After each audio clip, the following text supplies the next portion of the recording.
नमस्कार, आप देख रहे हैं आपकी खबर, आपका फायदा। आपके साथ मैं हूं अनुया यादव। क्या आप ये जानते हैं कि कई बार डॉक्टर जानबूझकर आपके लिए महंगी दवाई लिखते हैं, जानबूझकर आपकी जेब को चपत लगाते हैं।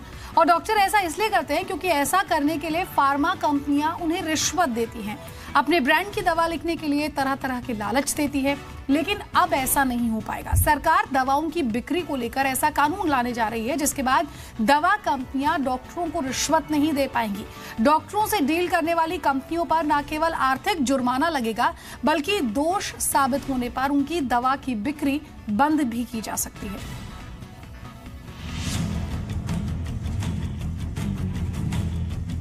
दवा कंपनियों पर कसेगी नकेल, डॉक्टरों से नहीं कर पाएंगे डील, डॉक्टरों को तोहफे का खेल होगा बंद। आने वाले वक्त में आप अपने दवा के खर्च में कुछ कमी की उम्मीद कर सकते हैं। कम से कम आपको बेवजह महंगी दवाइयां खरीदने के लिए मजबूर नहीं होना पड़ेगा, क्योंकि सरकार उन कंपनियों पर सख्ती बरतने जा रही है जो डॉक्टरों को तोहफे देकर अपनी दवाओं की मार्केटिंग और प्रमोशन कराती हैं और इस तरह मोटा मुनाफा कमाती हैं। दरअसल मेडिकल काउंसिल ऑफ इंडिया के नियमों के मुताबिक डॉक्टर्स को अपने प्रिस्क्रिप्शन पर दवा के ब्रांड लिखने की मनाही है, लेकिन ज्यादातर डॉक्टर अक्सर कुछ चुनिंदा ब्रांड की ही दवाएं लिखते हैं, क्योंकि बदले में दवा कंपनियों से उन्हें गिफ्ट, फॉरेन ट्रिप, कैश या दूसरी तरह का आर्थिक फायदा मिलता है। लेकिन अब ये सब नहीं चलेगा। सरकार मौजूदा uniform code of pharmaceuticals marketing practices को एक कानून के तौर पर लागू करने वाली है। कानून में गिफ्ट देना, यात्रा का खर्च उठाना, आवभगत का खर्च उठाना, नकदी देना या किसी और तरह से आर्थिक फायदे देना मना होगा। कंपनियां नियम नहीं मानेंगी तो उनकी सबसे ज्यादा आमदनी वाली दवा की बिक्री रोकी जा सकती है या आर्थिक जुर्माना भी लगाया जा सकता है। नियम तोड़ने की स्थिति में कंपनियों के एमडी, सीईओ या टॉप मैनेजमेंट को जिम्मेदार ठहराया जाएगा। दवाओं की बिक्री का तौर तरीके की निगरानी अभी uniform code of pharmaceuticals marketing practices से होती है, जिसके तहत दवा कंपनियां खुद और उनसे जुड़े संगठनों पर नैतिक तरीके से दवाओं की मार्केटिंग का जिम्मा है। ये कोड 1 जनवरी 2015 से 6 महीने के लिए सेल्फ रेगुलेटरी तरीके से लागू होना था। बाद में इसकी समीक्षा होनी थी, लेकिन दवा कंपनियां इस पर ठीक से अमल करने में नाकाम रही। सरकार ने दवा कंपनियों को इसे ठीक करने का लंबा वक्त दिया। आखिरकार अब इसे कानून के तौर पर लाया जा रहा है। हैरानी की बात यह है कि देश में करीब 80% दवाएं जेनरिक हैं, मतलब इन पर कोई पेटेंट नहीं है, लेकिन कंपनियां बिक्री बढ़ाने के लिए इसकी ब्रांडिंग करती हैं। फिर इसी ब्रांडिंग को प्रमोट करने के लिए 15 से 20% तक डॉक्टरों और अस्पतालों पर खर्च करती हैं। केमिस्ट और सेल्स चेन के दूसरे हिस्सों को भी 20 से 30% तक मार्जिन दिया जाता है, यानी कई बार दवा की कीमत का आधा पैसा केवल मार्केटिंग और ब्रांडिंग के नाम पर ही जोड़ दिया जाता है। दवाओं की मार्केटिंग पर मौजूदा कोड के कानून बनने से सरकार के जेनरिक दवाओं की मुहिम को फायदा मिल सकता है, क्योंकि लालच खत्म होने पर मुमकिन है कि डॉक्टर क्वालिटी और ब्रांड के भरोसे को देखकर दवाएं लिखेंगे, ना कि दवा कंपनियों की ओर से मिलने वाले कमीशन या फिर किसी और तरह के इंसेंटिव को ध्यान में रखेंगे। ब्यूरो रिपोर्ट, जी मीडिया। और मेरे साथ 3 खास मेहमान यहाँ पर जुड़ गए हैं। डॉक्टर रवि मलिक हैं, सीएमडी है मलिक रेडिक्स हेल्थ केयर से। स्टूडियो में मीरा शिवा साहब हैं, मैम हैं, फाउंडर हैं, कोऑर्डिनेटर हैं, को कन्वीनर हैं all India drug action network की। श्री राम खन्ना साहब हैं, कंज्यूमर एक्टिविस्ट हमारे साथ हैं, और मेरे सहयोगी असीम मनचंदा भी हमारे साथ हैं। सबसे पहले डॉक्टर रवि, मैं आपके पास आना चाहूंगी। सर, देश में बहुत सारे ऐसे डॉक्टर्स हैं, मैं ये नहीं कहूंगी कि सारे डॉक्टर्स ऐसे, बट बहुत सारे ऐसे डॉक्टर्स हैं जब किसी दवाई का नाम वो लिखते हैं तो उसके साथ उसका ब्रांड नेम भी लिख देते हैं। इस खबर के आने के बाद जाहिर तौर पर नकेल कसी जाएगी उन डॉक्टर्स पर भी जो इस तरह से दवाई का ब्रांड लिखते हैं, और उन कंपनियों पर भी जो यहाँ पर धांधलेबाजी करती है, या यूं कह सकते हैं कि एक तरह से गलत प्रैक्टिस अपनाती है अपने ब्रांड को प्रमोट करने के लिए। क्या कहेंगे सर आप इस पर? देखिए, इसमें कोई दो राय नहीं है कि हर प्रोफेशन में कुछ ब्लैक शीप्स होते हैं जो कि शायद कमीशन की बेस के ऊपर दवाइयों को भी लिखते हैं, जैसा कि कई बार सुनने में आया। लेकिन यहाँ पर मैं 2-3 चीज़ों का ध्यान, और इस स्टेप को हमारी डॉक्टर्स कम्युनिटी बहुत वेलकम करती है। इस पर रोक लगनी चाहिए। अगर डॉक्टर का फाइनेंशियल इंटरेस्ट है किसी भी मेडिसिन में तो वो डेफिनेटली अनएथिकल प्रैक्टिस करेगा, वो प्रॉपर एथिकल प्रैक्टिस कर ही नहीं सकता। तो इस चीज़ के ऊपर तो रोक लगनी चाहिए, इसमें कोई दो राय नहीं है। लेकिन मैं ये भी बताना चाहूँगा, हमारे क्वालिफाइड, हर एक क्वालिफाइड डॉक्टर के पीछे, जैसे कि आंकड़े बताते हैं, 2 से 3 अनक्वालिफाइड डॉक्टर्स भी प्रैक्टिस करते हैं, जो कि इन तरह की गतिविधियों में काफ़ी लिप्त हैं, और वो कहीं ना कहीं बदनामी क्वालिफाइड डॉक्टर्स की भी उसमें होती है। बिल्कुल सर। तो इनके ऊपर भी रोक लगनी बड़ी ज़रूरी है, और ये एक बहुत अच्छा कदम है, और ये इसको सभी डॉक्टर जो हैं, एथिकल प्रैक्टिस करने वाले डॉक्टर, सबके सब इसको बहुत इसकी सराहना करते हैं। फाइनेंशियल किसी भी किस्म का लिंकअप आइदर इन कैश और काइंड डॉक्टर और कंपनीज के बीच में बिल्कुल नहीं होना चाहिए। ये मरीज के साथ धोखा है, ये एथिक्स के खिलाफ है। हम हिपोक्रेटिक ओथ जब लेके आते हैं तो उसके एथिक्स के ये खिलाफ है। हम किसी अपने सेल्फ इंटरेस्ट के लिए अपने पेशेंट को अपनी प्रिस्क्रिप्शन को उस चीज की बलि नहीं चढ़ाएंगे। ठीक है मीरा मैम, लेकिन एक सवाल बड़ा यहाँ पर ये उठता है कि कैसे ये इंश्योर किया जाएगा कि डॉक्टर इस तरह से ब्रांड का नाम ना लिखे। रूल भले ही बन जाएगा, लॉ भले ही बन जाएगा, सख्त कानून है, एक्शन लिया जाएगा, लेकिन कैसे इस बात पर इंश्योर किया जाएगा? क्योंकि छोटे छोटे क्लिनिक्स भी बहुत सारे हैं, मोहल्लों में हमने देखे हैं, सोसाइटीज में हमने देखे हैं। How will you actually ensure this? Actually ये जो कोड है ना, uniform code for pharmaceutical marketing practices, 1981 में बेबी फूड कोड आया था। वो बच्चों को जो डिब्बा वो कर रहा था कि माताओं को डिब्बा दो, हाँ, और जो ज्यादा अच्छा था बच्चे के लिए। तो उस समय जो स्वास्थ्य में और ड्रग्स में इन्वॉल्व थे, मेडिसिन में, उन्होंने कहा था ऐसा एक कोड दवाइयों के लिए भी आना चाहिए। तो ये जो बात है, ये इतने साल से चल रही है। 2015 में गवर्नमेंट ने ये निकाला, बट वॉलंटरी था, कंपनीज ने नहीं फॉलो किया। उसमें क्या आप गिफ्ट देके, उनकी स्पॉन्सर करके, ट्रैवल और ये सब करके आप उनसे प्रिस्क्रिप्शन चेंज कराने की जो ये चेष्टा है, ये आप ये इस कोड के अंदर नॉट अलाउड। मगर वो मेडिकल काउंसिल ऑफ इंडिया का जो भी था, उसके अंतर्गत भी कितनी चीजें नहीं इसके अलाउड। मगर इसमें जो है आप एसोसिएशंस को कंपनी पैसे दे सकती हैं, तो वो कंटिन्यूइंग मेडिकल एजुकेशन जिसके नाम पे, और अवेयरनेस कैंप्स और स्क्रीनिंग कैंप्स वगैरह वो लागू रहेंगे। तो अब आप जो आप कह रहे हो क्लिनिक का, देखो इससे ज्यादा जरूरी है कि जो बड़ी ये जो लार्ज स्केल पे ये जो होती हैं, और इनके ऊपर इससे क्वेश्चन ऑडिटिंग का भी है कि इतनी बड़ी कॉन्फ्रेंसेस, इतनी लग्जरी वाली, इतनी ग्लिटसी वाली, क्या एजुकेट करने के लिए इतनी इस चीजों की जरूरत है? तो क्योंकि एंड ऑफ द डे ये जो पेशेंट और उनके रिलेटिव्स हैं, ये सारा पैसा वो पे करते, सीईओ कंपनी का और शेयर होल्डर्स नहीं पे करते।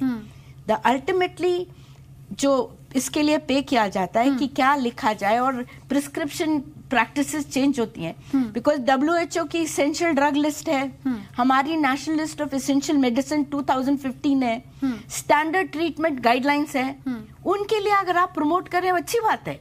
मगर आप एंड ऑफ द डे आप अपना ब्रांड और अपना ये सब पुश करना चाहते हैं जो कॉस्टली भी हो, और इस तरीके से जिससे इतना खर्च हो, अनएथिकल प्रैक्टिस के अंतर्गत वो आता है। ठीक है श्रीराम खन्ना साहब, एक सवाल जो यहाँ पर बनता है और कोई भी समझना चाहेगा वो ये कि कोई कैसे समझेगा कि ये ब्रांड बेहतर है या ये ब्रांड बेहतर नहीं है? जैसा कि डॉक्टर सिर्फ सॉल्ट लिख देगा यहाँ पर, उसके बाद एक आम आदमी मेडिकल शॉप पर जाता है और उस जो कॉम्बिनेशन ऑफ मेडिसिन का जो दवाई है वो मांगता है। उसके बाद there are multiple options by different brands. तो कैसे कोई भी कंज्यूमर ये पता लगाएगा कि मुझे ये ब्रांड लेना चाहिए और ये ब्रांड नहीं लेना चाहिए? ऐसे में ब्रांड का नाम डॉक्टर ने नहीं लिखा है, लेकिन जो मेडिकल ओनर है, मेडिकल शॉप का ओनर है, वो शायद आपको सजेस्ट कर देता है। उस पर कैसे, क्या उस पर भी कोई एक्शन लिया जाएगा? ऐसा है कि जो रिकमेंडेशन किसी ड्रग की किसी ट्रीटमेंट के लिए डॉक्टर करता है, वो उसकी बीमारी का डायग्नोसिस करके करता है। उसको पता है कि ये जो मेडिकल स्कूल में उसने पढ़ा है, फार्माकोलॉजी में पढ़ा है, कि भाई जनरल मेडिसिन में पढ़ा है कि इस मर्ज की ये दवा है, वो प्रेस्क्राइब करता है। वो जेनरिक के साथ ब्रांड नेम भी लिख सकता है, हमें उसमें आपत्ति नहीं है कि जेनरिक के साथ वो ब्रांड नेम लिखता है तो लिखे, परंतु ये वो काम, नाम लिखने का काम किसी कंपनी के प्रभाव के अंदर ना करे, इसके लिए एक कोड जरूरी है। क्योंकि ये कोड ये कहता है कि कोई भी दवा बनाने वाली कंपनी डॉक्टरों को फायदा नहीं दे सकती, स्पॉन्सरशिप नहीं कर सकती, जिससे कि उसके विवेक पे असर पड़े, ताकि वो अपने विवेक से रिकमेंड ना करके उस पैसे के दबाव से किसी एक ब्रांड के फेवर में कंज्यूमर को चला दे। ये उस पर रोक लगाती है। ठीक है, मेरे सहयोगी असीम मनचंदा भी हमारे साथ है। असीम, जो तमाम मेहमान यहाँ पर बात कर रहे हैं, इस स्टेप को वेलकम कर रहे हैं, कह रहे हैं कि ऐसा नहीं होना चाहिए, लेकिन एक कदम आगे बढ़ते हुए मैं ये भी समझना चाहूंगी और आपसे जानना चाहूंगी कि क्या इस पूरे ही मामले में अवेयरनेस की जरूरत नहीं है आम आदमी के लिए? फिर चाहे वो बड़े शहर का हो या छोटे शहर का हो, बड़े शहर का थोड़ा पढ़ा लिखा आदमी फिर भी समझ जाएगा कि डॉक्टर इस तरह की हरकत नहीं कर सकता है, लेकिन छोटे शहरों में, टियर 2, टियर 3 सिटीज में अभी भी हमने देखा है कि जब हम खुद किसी डॉक्टर के पास जाते हैं तो डॉक्टर से ही पूछ लेते हैं, सर आप ही बता दीजिए कौन से ब्रांड की दवाई ले। ऐसे में अगर डॉक्टर दवाई का ब्रांड नहीं लिखता है लेकिन वर्बली आपको बता देता है, देन व्हाट हैपेंस? देखिए, सही कहा आपने, अगर डॉक्टर ब्रांड नहीं लिखता है, वर्बली बताता है, वो वहाँ प्रॉब्लम नहीं है। अगर डॉक्टर जो है जेनरिक दवा लिखेगा या साल्ट लिख देगा, तो उसके बाद आप जाकर के केमिस्ट आपसे पूछेगा कि आपको कौन सी दवाई चाहिए, या फिर केमिस्ट आपको वही वाली दवाई देगा जिसमें कि उसको उस मार्जिन जो है वो ज़्यादा मिलता हो। तो थोड़ी सी प्रॉब्लम ये भी है। तो एक सरकार की तरफ से कमेटी बनी थी जिसमें कहा गया था कि प्रॉफिट मार्जिन जो है वो कैप किए जाएंगे, क्योंकि प्रॉफिट मार्जिन जो है फार्मा कंपनीज के कई दवाओं पर काफ़ी ज़्यादा थे, इसमें कि 6000% तक जो है मार्जिन जो है प्रॉफिट मार्जिन जो है वो चल रहा था। तो उसको भी कहीं ना कहीं कैप करने की जरूरत है। अगर आप एक फार्मा कोड लेकर के आ रहे हैं तो इससे जो है सॉल्व जो है नहीं होगा। आप एक तरफ से कहेंगे कि हम डॉक्टर्स को कोई ट्रिप जो है वो नहीं देंगे, हम डॉक्टर्स को कोई गिफ्ट जो है वो नहीं देंगे, डॉक्टर जो है जेनरिक दवाई जो है वो भी प्रिस्क्राइब करेगा, क्योंकि उसके बाद at the end of the day आप जब जाएंगे केमिस्ट के पास तो आपको वही दवाई मिलेगी जिसके अंदर की उसको सबसे ज्यादा मार्जिन जो है वो मिलता है। तो इसको देखने की ज्यादा जरूरत है कि इसको किस तरह से कर्व किया जाए, प्रॉफिट मार्जिन जो है उसको किस तरह से कंट्रोल में लाया जाए। हाँ, doctor Malik, I am sure आपके पास बहुत सारे ऐसे पेशेंट्स भी आते होंगे जब आप नॉर्मल जुकाम और खांसी के लिए कोई नॉर्मल सी दवाई लिख दे और एंटीबायोटिक ना लिखे, तो कई बार हमारी ये मेंटालिटी होती है कि महंगा है तो अच्छा है, सस्ता है तो बेहतर नहीं है। ऐसे में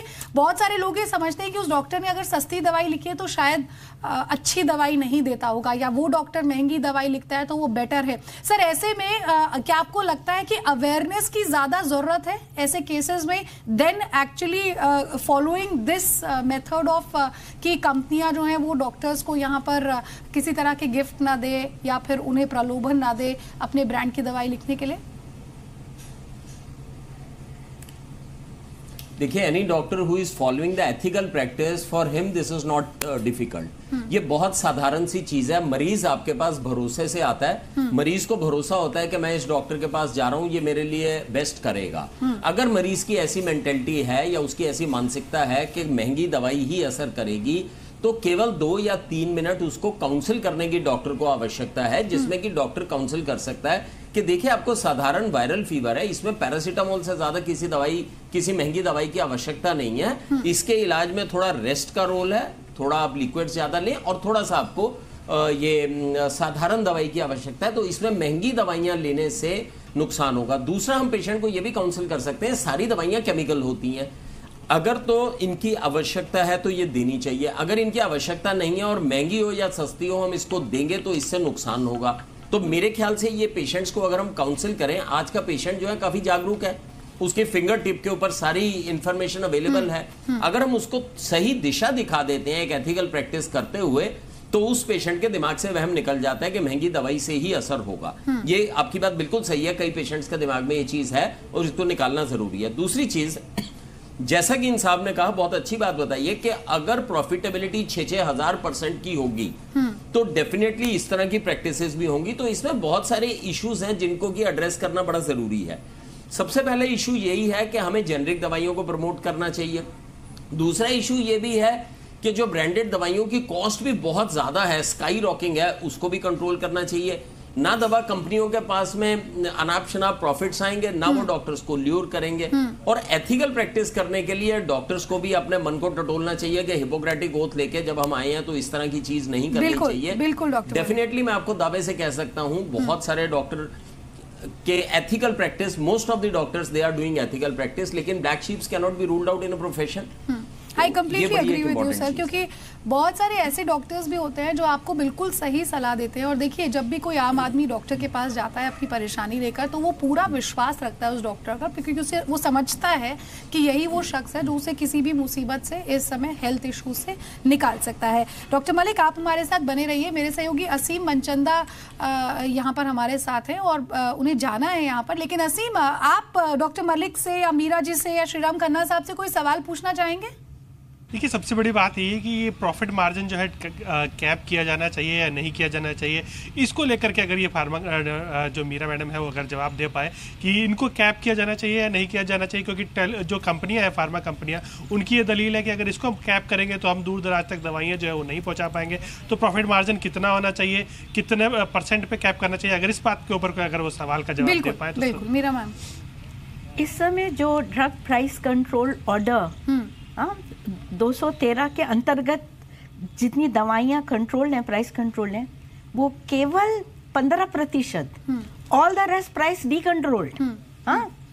और इसका जो है कि और जो फिक्स डोज कॉम्बिनेशन है कि 3-4 दवाइयों को करके वो एक ब्रांड बना के बेची जाती है, उनमें से कितनी जिसको हम इरेशनल पोटेंशियल हैजर्डस मानते हैं, जो बाजार में होनी ही नहीं चाहिए। तो ये केवल प्राइसिंग का कंट्रोल करने का ही मुद्दा नहीं है, ये rationalisation of the drugs in the market का भी है कि जो बेफिजूल, जो सेफ नहीं है और जो इरेशनल है, उसके लिए मरीजों को उनको क्यों पे करना चाहिए। और दूसरा ये है, क्योंकि अभी जैसे इन्होंने पूछा कैपिंग का, हमारा मानना है कि जो दवाइयां हैं कि केवल 12-15% प्राइस कंट्रोल के अंदर ही नहीं, औरों को भी जो मनमाने दाम से बेची जा रही हैं, और जो बहुत अग्रेसिवली सेल्स रिप्रेजेंटेटिव जो कंपनी के हैं, वो डॉक्टर्स के पास क्यों जाते हैं? उनका प्रिस्क्रिप्शन प्रैक्टिस इन्फ्लुएंस करने के लिए। बिल्कुल। मगर ये जो सारा जो अल्टीमेटली पेमेंट होता है, ये पेशेंट्स और उनके जो भी दवाइयों के लिए पे करते हैं, उनसे निकलता है।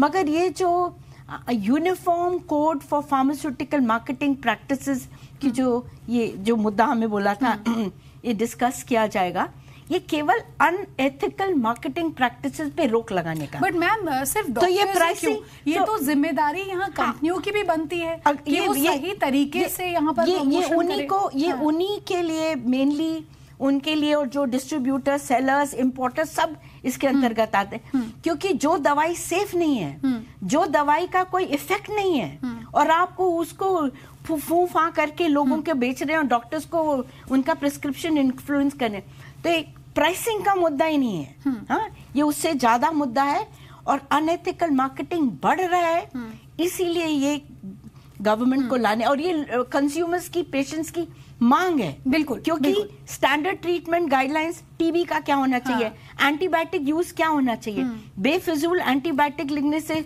जो ड्रग रेजिस्टेंस, एंटीबायोटिक रेजिस्टेंस जो आप अच्छी खासी सर्जरी कर रहे हो, मगर इन्फेक्शन लग रहा है और एंटीबायोटिक काम नहीं कर रही, तो मतलब उसके अगर अलग पब्लिक हेल्थ हैजर्ड्स है। कुछ दवाई प्रेग्नेंट विमेन को नहीं देनी चाहिए, क्योंकि उसका बच्चा अपंग हो सकता है ना। ये दवाइयां आप ऐसे प्रमोट कर रहे हैं, और कितने लोगों को उसके डिटेल्स, फार्माकोलॉजी नहीं उसका पता है, फार्मासिस्ट नहीं है।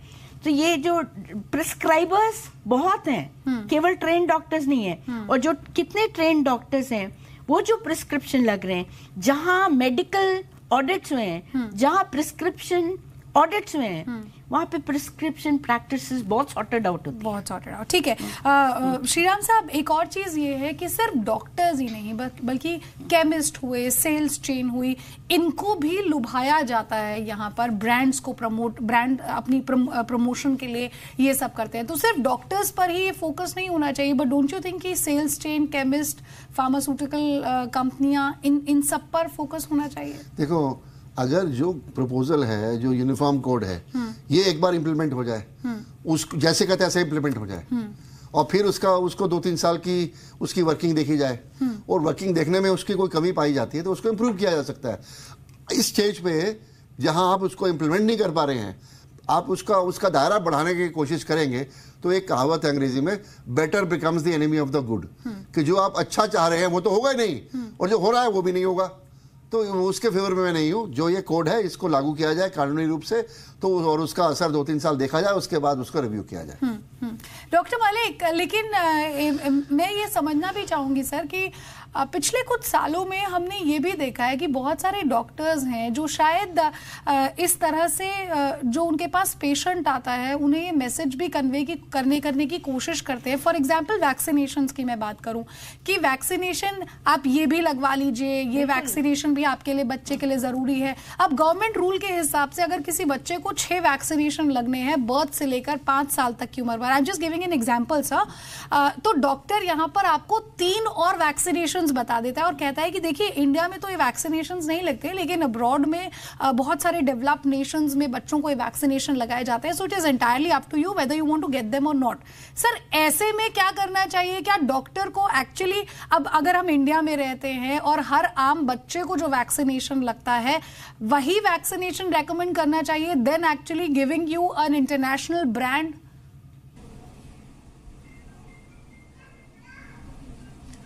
देखिए, ऐसा है कि कुछ तो वैक्सीन्स हैं which are very very important, they are essential vaccines. Doctors को क्लियरली बता देना चाहिए कि ये एसेंशियल वैक्सीन्स हैं, ये लगनी बड़ी आवश्यक है। कुछ वैक्सीन्स हैं विच आर ऑप्शनल वैक्सीन्स जो किसी खास किस्म के पेशेंट्स में लगती हैं, जैसे किसी पेशेंट की स्प्लीनेक्टमी हो रखी है, या अगर किसी पेशेंट को मॉडरेट टू सीवियर अस्थमा है, या कोई खास बीमारी से वो ग्रस्त है, तो कोई खास प्रोटेक्शन देने के लिए कई बार कुछ वैक्सीन्स दी जाती हैं which are tailor made for the patient. Patient to patient depend करता है।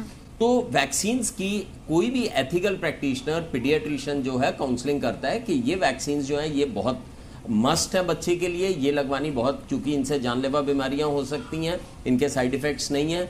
कुछ वैक्सीन्स हैं जो कि किसी स्पेसिफिक सिचुएशन में देनी चाहिए, वो भी उनको बता देनी चाहिए, और हर चीज पारदर्शिता और ट्रांसपेरेंसी से होना चाहिए। मैं समझता हूं एथिकल प्रैक्टिस में जो सबसे इंपॉर्टेंट चीज है वो काउंसलिंग है। काउंसलिंग का बहुत ही ज्यादा रोल है। जो पेशेंट ट्रस्ट पे आ रहा है उसको खुल के हर चीज बता देनी चाहिए, और जब हम ट्रांसपेरेंसी से पेशेंट को बताते हैं, आजकल पेशेंट भी बड़े जागरूक हैं, वो भी जाके इंटरनेट पे चेक करते हैं, उन वैक्सीन के साइड इफेक्ट्स देखते हैं, उनकी यूटिलिटी देखते हैं। हाँ। तो एक तरह से it is a partnership between the patient and the doctor, and ethical practitioner जो है उससे पेशेंट का ट्रस्ट भी बना रहता है। I got your point sir. Simply यही कि डॉक्टर और पेशेंट में जो अंडरस्टैंडिंग है, जो ट्रस्ट है, वो और जो एक तरह से पारदर्शिता इतनी होनी चाहिए कि डॉक्टर को भी यहाँ पर सही प्रैक्टिस अपनानी चाहिए।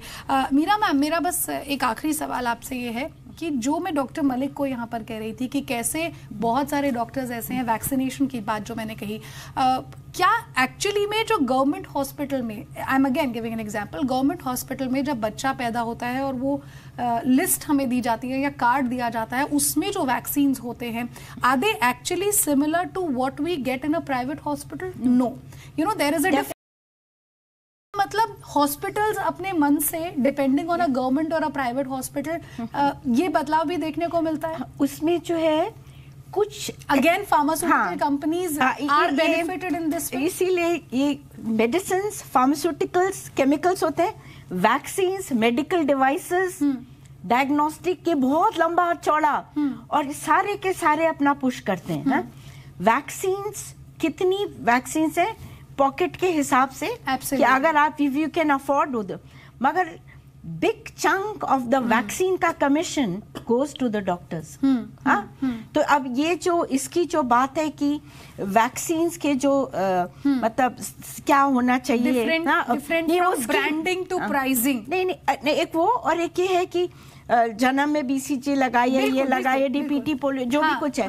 मगर इसमें जो और जो प्राइवेट और इसका जो है, जो बहुत लंबी लिस्ट है, एग्जाम के पहले चिकन पॉक्स का लगाओ, ये करो, वो करो, वो बेचारे पेरेंट्स घबरा जाते हैं। हाँ, और वो जो कॉस्ट है, the cost of vaccine and what the patient is charge, huge gap exactly. और मैम शायद बहुत सारे पेरेंट्स होंगे, अगर मैं बच्चों के वैक्सीन की बात करी हूँ तो बहुत सारे पेरेंट्स ऐसे हैं जो शायद सही में जानते भी नहीं है कि कौन सा वैक्सीनेशन उनके बच्चे के लिए जरूरी है। फिर चाहे वो कितनी भी इंटरनेट रिसर्च करके आए, लेकिन अगर डॉक्टर ये कहता है कि आप ये लगवा लीजिए, बच्चे के लिए बेहतर है, तो शायद कोई भी अपनी पॉकेट नहीं चेक करते हुए वैक्सीनेशन पहले लगवा लेता है। एक लास्ट पॉइंट बोल दूं जल्दी, जैसे इंडियन एकेडमी और पीडियाट्रिक्स वगैरह, उन लोगों का भी कुछ एक शेड्यूल है वैक्सीन का। तो अब क्या होता है, कॉन्फ्लिक्ट ऑफ इंटरेस्ट। जो डॉक्टर्स लोग कंपनीज के एडवाइजरी बोर्ड में हैं, अगर वो लोग रेगुलेशन बनाने की कमेटी में कॉन्फ्लिक्ट ऑफ इंटरेस्ट ना, तब तो आप समझ लीजिए तो यानी क्या कि होगा। कुल मिलाकर लगाम लगाने की जरूरत है इस पूरी की पूरी प्रैक्टिस पर। डॉक्टर मलिक, आपका बहुत बहुत शुक्रिया। Meera ma'am, thank you so much. और श्रीराम साहब, आपका भी बहुत बहुत शुक्रिया यहाँ पर। तो उम्मीद यही करते हैं कि महंगे इलाज से आपको बहुत जल्द यहाँ पर राहत मिलेगी। हालांकि डॉक्टर्स का ये कहना है कि आप भी हम पर विश्वास रखें और डॉक्टर्स को भी एथिकल प्रैक्टिस यहाँ पर अपनाने की जरूरत है। बहुत बहुत शुक्रिया आप सभी लोगों का भी इस खास पेशकश में जुड़ने के लिए। नमस्कार।